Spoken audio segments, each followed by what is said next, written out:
What did you need? I needed gun law for this one. Okay. I need gun law. I need to remove the librarian. And also, how did the librarian die? The librarian died because of an argument. But how do I fix that one? Let's see.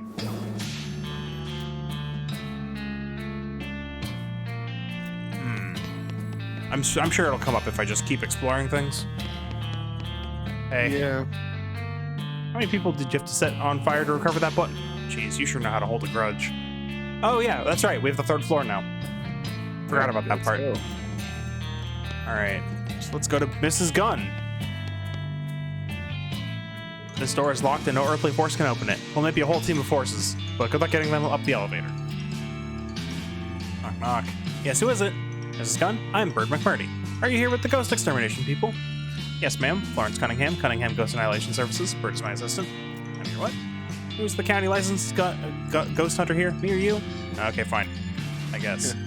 Have you been able to exterminate all the ghosts? I still feel haunted. 12 of them left, according to the scanner. We're working on it, ma'am. Don't worry, you can count on us. All right, so. I can't tell you about this. The discussion of this object has been tabled. All right, Mr. Gunn.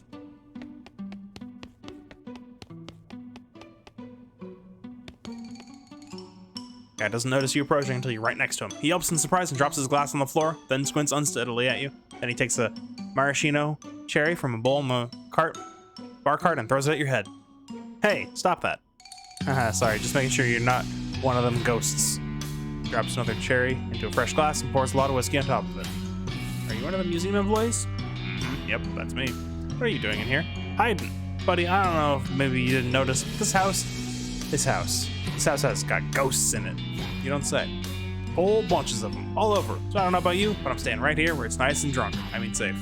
Wouldn't you rather get out of here? That's true. No, all the booze that is booze. I'm really scared of when ghosts go boo, you know? They'll get me if I leave this room. There aren't any ghosts between this room and the exit. So you say. Said. That's what you say, but they're ghosts. They could be anywhere. Except in here? Exactly. I ain't leaving without a guarantee that ghosts won't grab me on the way out. But here, look. We'll use this white shower curtain to disguise you as a ghost, but they won't bother you on your way out. That's a mighty fine idea, but tosses back his drink and pours another. But, oh, eye holes. That curtain's got no holes for my eyes. I won't be able to see. Yeah. I'm starting to think you don't actually want to leave. No, I'd give you that idea. It's terrible in here. Shoot some holes through the curtain. You narrow your eyes at him and blast some holes in the curtain with your pistol. Okay, geez, I get the picture. He grabs an armload of bottles from the cart, pulls the shower curtain over his head, and staggers out the door. All right, now then. We got Manly's finest cotton candy schnapps. Cotton candy, huh? That sounds terrible.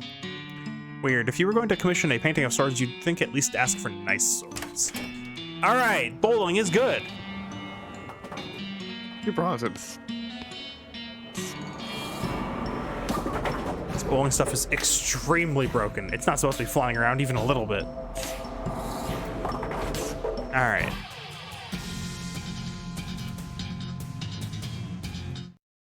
Nice. We got a bowling pin. Ashes to ashes, pins to pins. Mm-hmm. So the reset button probably resets the fight.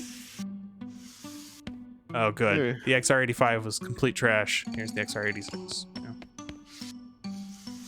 Yep. This is what the bowling balls would come out if this thing was working. All right, reset. Fight. Get him. Bowling ball chunk. Ooh, I see.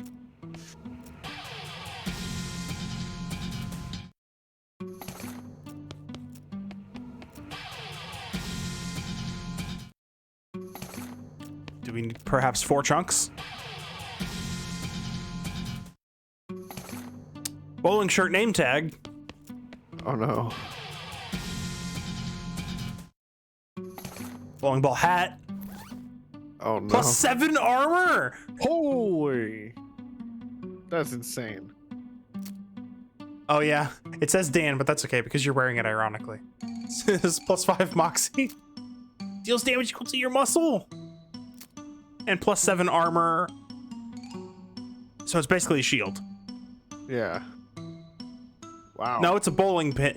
Is it a pin? Is it a pin? That'd be kind of funny. It's a pin. No, it's not. Yeah, okay. Artillery saber. Go right to the top. Yeah. 7 speed. That's what I want to see. Okay. 7 speed's pretty good, but I don't have any space for anything else, so. I guess let's just see if there's anything else interesting in here.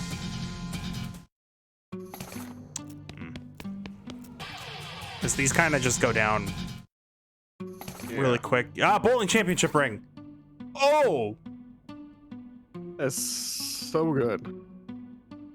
But also, I'm learning that this is just ridiculous amount of experience. Just like, it's really easy. Here's as much experience as you could want for like no thought. You just do this. Yeah. They do keep getting stronger though. Do they? Yes. Do they? They still. You're probably obscenely over level for this.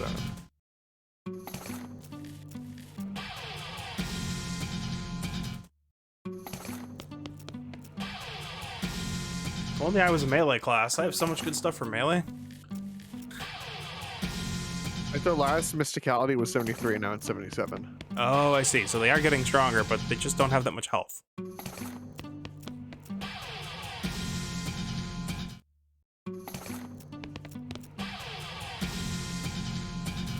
Oh, look at the. You just got one shot. All right, bye. Yeah, Cheap they cigar. do keep getting stronger. Cheap cigar. Cheap cigar. So we got cheap cigars.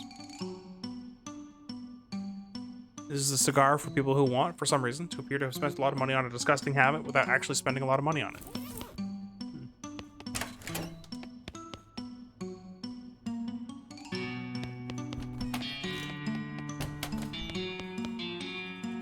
Yeah. Wobbly billiards cue. Oh no. The thing about people who buy billiards tables is that they are almost never the kind of people who will properly maintain their cues. This cue does not provide evidence to the contrary.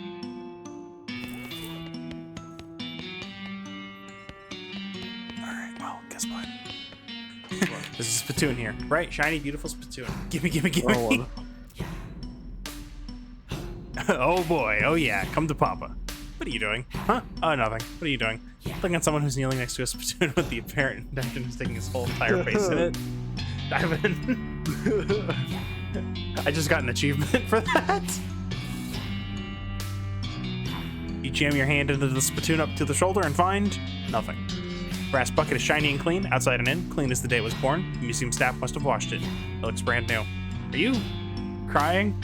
No, I'm fine. You're crying. Okay, well, I'll just go over here whenever you're done lying on the ground in a fetal position and hugging a spittoon. Fine. I am so very disappointed. This is both the biggest and dumbest poster you've ever seen. Hi there, how's it going? I ain't interested in chit-chat, fella, just billiards. Step up or shut up. Alright, I'll challenge him to a game. Pull out your cue and the ghost nods and racks the balls. He utterly trouncers you. You just can't seem to make the balls go where you intended. That was the saddest showing I've ever seen. Let me see that cue. Yeah, that's your problem. This thing's about as straight as a banker's handshake. What? You're gonna need to lathe this back to true if you want a chance against me. Lathe? There's a trapdoor in the ceiling over here. Too bad you aren't like 11 feet tall. Really? Alright, well. Okay, now we can go in here and go over to the right. So many polyesters die just to decorate rooms like this. His antlers are made out of papier mache.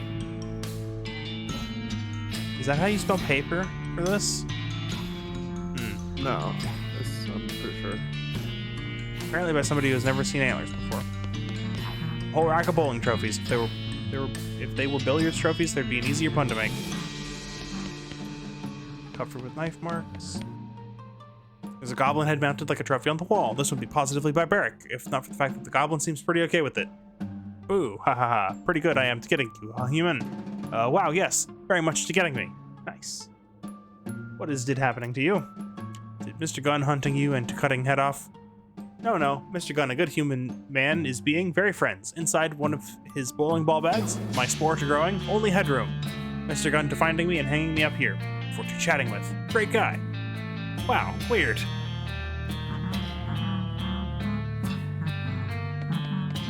can tell this is fake because it isn't floating around the room and setting stuff on fire. This is just a photograph of a fish. Mr. Gunn was apparently really liberal with his definition of trophy.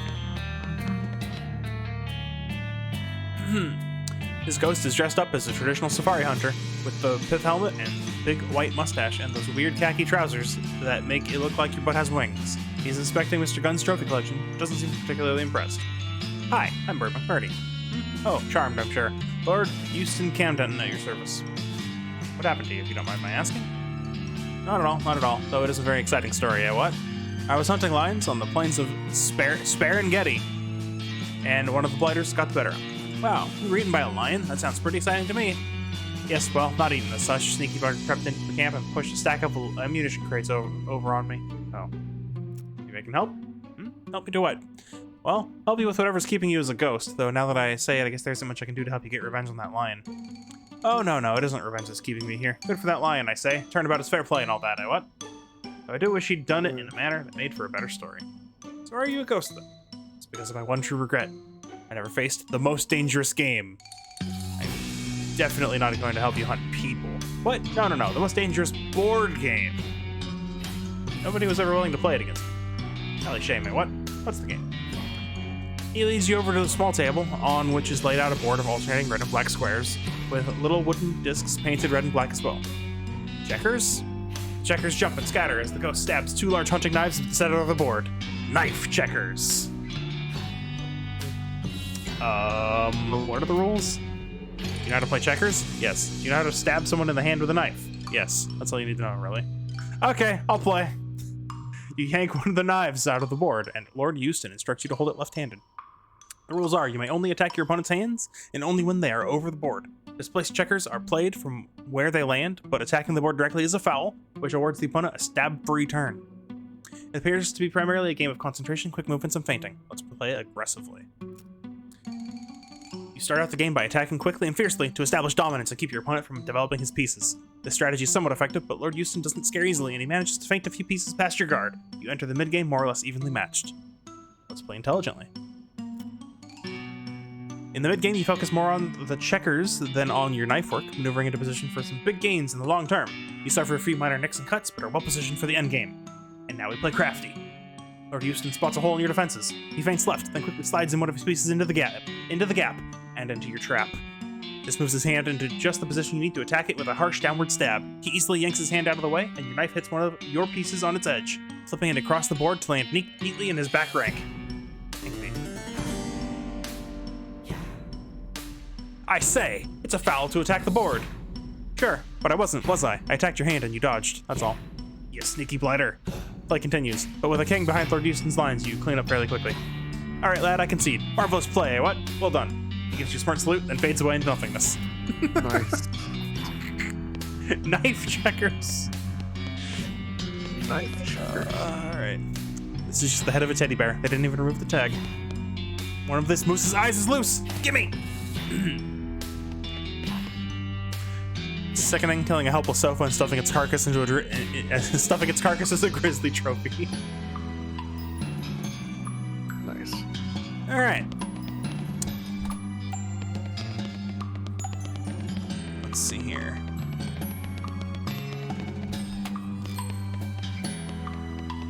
I guess there's the right side. To the music room. Or well. The sunflower was enchanted to not need natural light, so now it's an unflower. Unflower. All right, kids' rooms.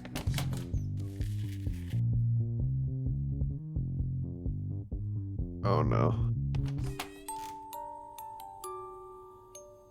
Okay, yeah. Nice. It's full of baby supplies you don't understand, like feeding, shampoo, and swaddling pads. The composition of this painting is bad in every way. This teddy bear has been comprehensively and enthusiastically disemboweled. Oh, hey. Stuffing. Ah, yes, for the silenter. Perfect.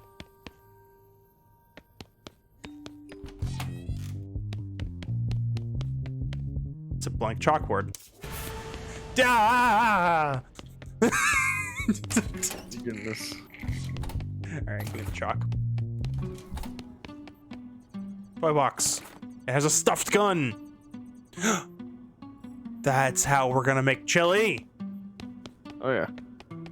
Play with the box. Ah! My goodness. This is more of a 3.5 poster bed. Let's see. This guy has a smile frozen on his face, and his eyes dart around in panic as he pretends to sip tea. One eye twitches as he tries to whisper to you out of the corner of his mouth. What's that? A drop of sweat rolls down his brow as he stares at the little ghost who doesn't seem to have noticed. I'm not getting it. Can you speak up? His hands are shaking. If he were holding an actual teacup, it probably would have shattered right now. He hisses at you through clenched teeth. Sorry, I can't understand you. Bye. This little girl ghost is serving imaginary tea to her guests. The doll, while terrifying, is largely indifferent. He's a museum employee, on the other hand, is playing along with a rictus grin on his face. The little girl wears an annoyed and disappointed frown. Hello there. My name's Bird. Can I join your tea party? If you want, I guess, but it's a terrible tea party. What's wrong? You aren't having any fun? All I have is dumb made-up tea. I want a proper tea party, like Mama took me to.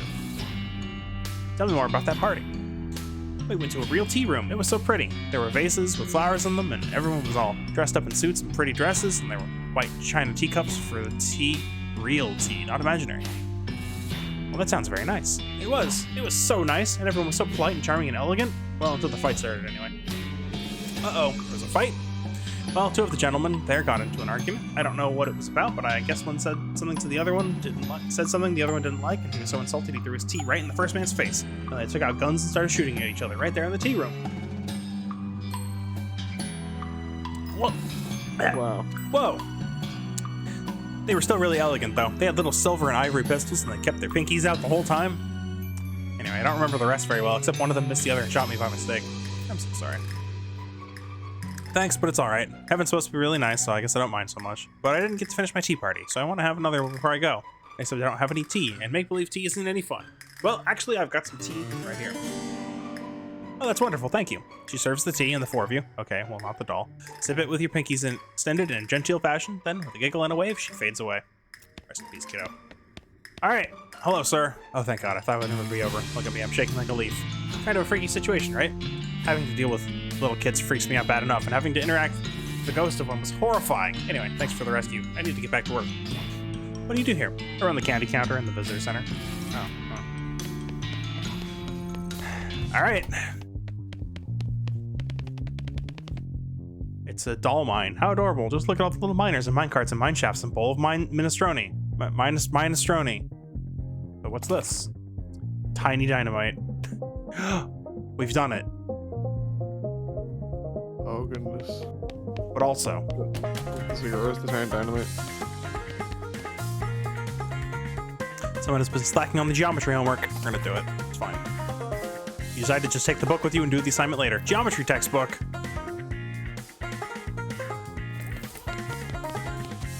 What's that under the bed? Hang on. Daniel Boone. What's behind the poster? Ah, no! Oh goodness. Ah, there's a plaid skirt in here. That's sort of like Michael's pants. And book. Fun law. Rules for parlor games. Let's read it. Learn how to play Pinochle, Sass the Bandit, Polly's Maiden Aunt, or Sit Quietly. You flip through the book. Unsurprisingly, it's mostly about ways bored children can stay out of their parents' hair for just 5 damn minutes. It also has a little tag on the spine indicating it came from the mansion library. What is this, devil's music? Yeah, get it. Turn it off. Science stuff. Well, we're gonna turn it off. Fine. I'm gonna turn it back on. Nope, it's gone now. Oh, wait. Yeah.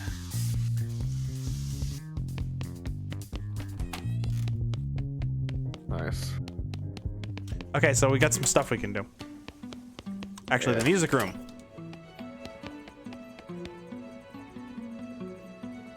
Musty, decaying pile of old music books. Face them? Almost all the books are dry rotted and moth-eaten and fall apart at a touch. You do find a copy of Dueling Banjos in reasonable shape, though. What? Oh, library call numbers.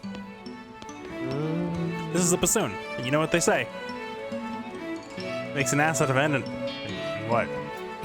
Ah! What is going on here? This woman doesn't seem to be interested in anything other than cranking that hurdy-gurdy. Deftly disconnect the crank from the hurdy-gurdy without alerting the woman's attention, and it turns out you needn't have bothered. She continues to turn the crank, blank-eyed you, attached.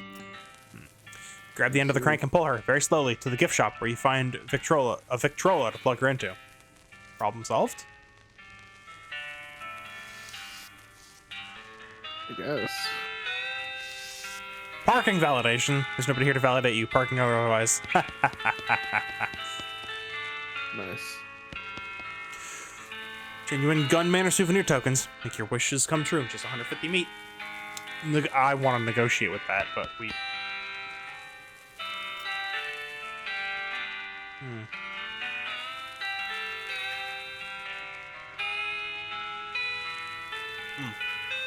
Neat. All right, info. Snacks. Photos. Candy. Shop. These are all good, but I don't have any meat. I could sell... Wait, am I capped out on lockpicking? I don't know.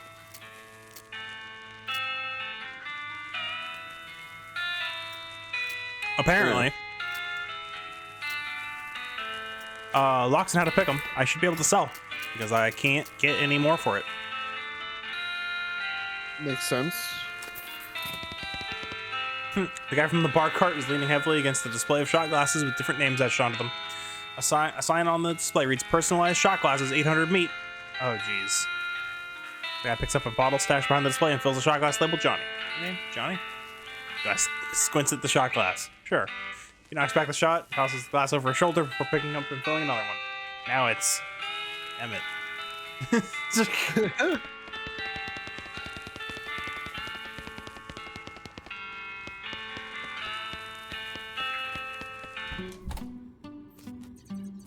Oh, we're outside. Okay, back inside. Oh, we have the key. What's it? Hedge clippers. Nails and herbicide. A book. Oh.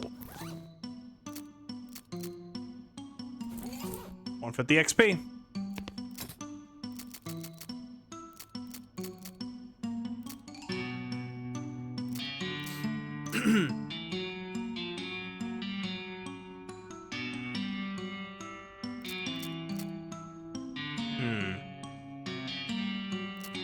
How much XP do I have? I have enough to do this.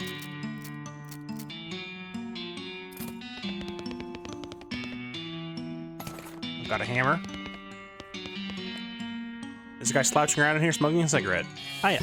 Hey, what's up? Do you work here? You a parking attendant or something? Yeah, I guess. I validate people's parking and that. Can you? I'm on break. Well, really everyone's on break. Kinda. What do you mean? A whole bunch of ghosts showed up in ghost carriages all of a sudden. Everyone's either hiding out or kidnapped. I got here in a ghost carriage. Oh man, did I die somewhere and not notice? Am I a ghost? Guy jabs your forehead with one finger. Ow. Nope. Convince him to go back to work. Well, okay, you should probably go back to work now. Yeah? Why's that? Because I'm gonna rescue all the other employees, and if they come back and catch you slacking off, they'll be ticked. Ah, jeez. Okay, fine. Just let me finish this smoke before you go getting all heroic. Alright. Build something. Oh, we can build... Ooh, we can build something else. Oh, I wonder what else we can build. Ah! Ah! Oh my goodness.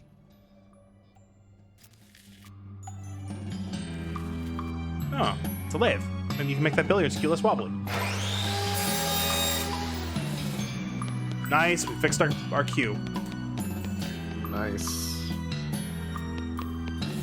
Maybe you'll be able to beat that ghost at billiards. We probably will. All right, let's go back in. Up to the second floor, right? I think so. Where's the game room? That, Wait. and you have books to return to the library. Hang on, we can also return the eye, or, give you an eye. Yep. How kind, thank you very much. She takes the glass eye from you, puts it in, whereupon it falls through her onto the floor. She tucks and picks it up. Oh dear, it's a little too physical. Yeah, I wasn't certain that this would work. Don't worry, this is easily fixed. Do you have a hammer I can borrow? A hammer? Yeah. That'll do nicely, thank you. She takes the hammer, places the glass eye on her desk, and smashes it with a precise crack. Ah, perfect. She gives you back the hammer and plucks the ghost of the glass eye from shattered fragments. After blowing the dust off it, she tucks it into her eye socket. That fits much better. Does it work? Wow. Well, now that you mention it, no. Can't actually see with it. It's the ghost of a glass eye, after all. Oh dear, this won't do. What a shame. You know, I don't really understand why your eye is still missing. What do you mean? Well, I always assumed when someone loses an arm or something, it just sticks around as an arm ghost. That's why when people say they can feel it itching sometimes, because you still got an arm there, but it's a ghost. It's even called phantom limb syndrome. So logically, if the rest of you becomes a ghost, after that, it would poke right back up. But then, where did my eye go? Maybe it got pushed back inside your head? The ghost thinks about it for a second, then shakes her head. No, that seems... Wait. What? I do think I felt something just then. She shakes her head again. My goodness gracious. Keep going. It's like one of those puzzles where you try to get the marble in the hole. She bends her head forward and continues shaking it. You can almost hear a faint rattling sound and then a plop. She straightens back up, blinking with two eyes. You did it! Well, I'll be. Thank you so much, dear. I never would have thought of that. No problem. Have a nice time in heaven or whatever. All right, then. Wow. Hey, my guy. You unbar the door. Guess that's why they call you Unkady. What? I don't know. One of the museum employees is sitting here reading a magazine, as you can see. Congratulate him on his newfound freedom. Congratulations, I freed you. You're free. Huh? Free from what? Well, from being locked inside this room with nothing to do except read that magazine. Ah, so you freed me from having an excellent excuse for not doing my crappy job. Well, you freed me from the burden of relaxing in here instead of emptying trash cans and cleaning toilets. Great. Look, you're a real hero. I could just lock the door again? No, it's too late now. I'm free. Free as the wind blows. Free as my job blows. Thank you. You're welcome. Yep. He leaves, taking the chair with him. Yeah. Books. Your children, the universe. Sensing your body, the easy way. How to clean the universe with Source. Oh no, that's another game. We're playing that off to the side. All right, not this one. All right, Not this one. affirming yourself by cleaning the universe. Oh, there's actually a useful book hidden among all this. Modern Snake Oiler 108. Nice. Didn't you already also get all of those skills? Yes, but these ones actually give you experience. I see.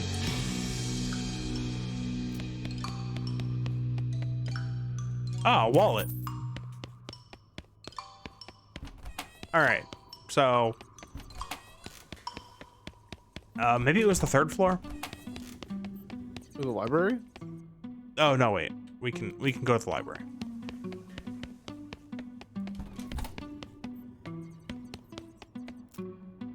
You have two books you can put back: Fun Law and Dueling Banjos. They go on different shelves, but you can't do them both at once. Fun Law. Hey, look at that. You find the shelf where Fun Law belongs and put it back. The next book on the shelf is entitled Gun Law, which might be even more entertaining.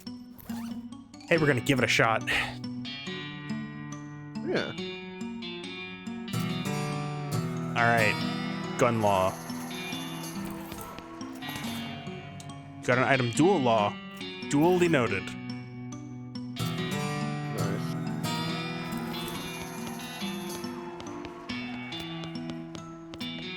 Come on, I have 3 books, don't I?